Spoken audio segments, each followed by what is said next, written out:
এই এই কি করছো তুমি? এটা জানলা দিয়ে ফেলো না যেন প্লাস্টিকটা। রাস্তায় ফেলছি তো, কি এমন হবে? হাওয়ায় হাওয়ায় কোথায় উড়ে যাবে? উড়ে উড়ে গিয়েই তো সেই ড্রেনে পড়বে। তারপর বলো কেন ড্রেনে জল জমবে? তা কি করতে রোজ আসে ঝাড়ুদার? কাজই তো ওদের করা পরিষ্কার। তা বলে তুমি আর অকাজ করো না। ঘরে আছে ডাস্টবিন, ওতে ফেলো না। সে না হয় ফেললাম, কিন্তু যখন পথে নামবে পেছনে কি ডাস্টবিন বেঁধে ঘুরে বেড়াবে? সবাই তো ঘুরে ফিরে যা খায় দায়, প্যাকেট বোতল সবই ফেলে রাস্তায়।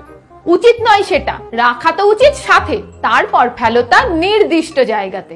আরে জায়গা তো সবই, রাস্তাঘাট কারো একার, নিজের মতো নোংরা করার আছে অধিকার। সত্যি, যেমন জনগণ তেমন হলো প্রশাসন। কারোরই মাথা ব্যথা নেই, হয়ে যাক না দূষণ। তা একা কি করবে তুমি? শুধু নিজে মানবে?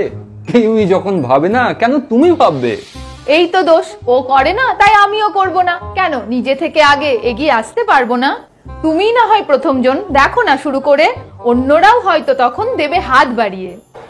দেখা দেখি করেই যখন কাজ করা রীতি, নোংরা করব না আর, এমন হোক নীতি। নিজের বাড়িতে থাকে যেমন মনোভাব, বাইরেও পড়ে যেন তারই প্রভাব। আসুন এগিয়ে আসি।